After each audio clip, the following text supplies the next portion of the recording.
On est passé des australopithèques aux Homo sapiens depuis 7 millions d'années. Comment ça se fait ?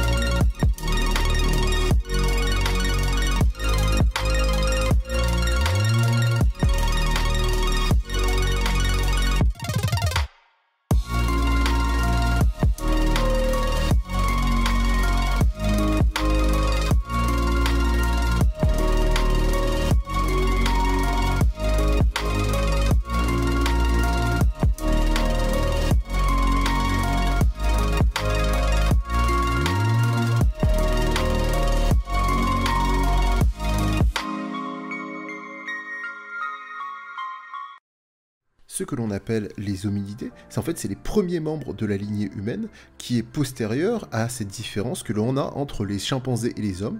Ils sont apparus en Afrique il y a 7 millions d'années. Les paléoanthropologues distinguent plusieurs groupes, les ardipithèques, les australopithèques et les homos. Tous ces groupes ont coexisté. Parmi les homos, les plus anciens spécimens ont 2,8 millions d'années. Apparaît vers 200 000 avant notre ère l'Homo sapiens qui va migrer sur l'ensemble des terres émergées et remplacer toutes les autres espèces. Cette substitution, elle n'exclut pas le métissage avec les autres espèces. Mais le berceau de l'humanité est ce qui nous intéresse le plus. Le rift, le fossé d'effondrement entre deux plaques tectoniques, dans l'Éthiopie et le Kenya actuel, notamment dans les vallées de l'Awash et de l'Omo, est un accumulateur de fossiles. La remarquable conservation de restes préhumains et de leur environnement a beaucoup fait progresser la connaissance de la filiation humaine.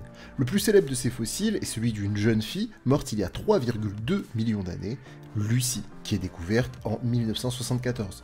Quant aux diffusions de l'humanité sur le territoire mondial, un scénario scientifique propose une première diffusion du genre Homo à l'échelle de l'ancien monde entre 2 millions et 1,8 million d'années. Des fossiles d'Homo, des outillages ont été découverts en Chine, en Géorgie ou encore en Israël. L'articulation entre les processus de diffusion et d'évolution génétique fait tout de même aujourd'hui débat. Scientifiquement, deux modèles vont s'opposer. Celui de 1930 qui propose une évolution de l'Homo ergaster ou erectus vers l'Homo sapiens en différents lieux, un modèle plutôt multirégional, et à un modèle Out of Africa qui date de 1988 où l'Homo sapiens il apparaît que en Afrique. Aujourd'hui, on est sur un mix de ces différents modèles, un modèle un peu plus intermédiaire qui soutient l'hypothèse d'échange génétique permanent qui est combiné à différentes migrations. Et voilà, c'est tout pour moi, j'espère que cette petite vidéo vous a plu, n'hésitez pas à vous abonner, lâcher un pouce bleu et un commentaire. Je vous dis à la prochaine, c'était Malicus, prenez soin de vous, ciao ciao.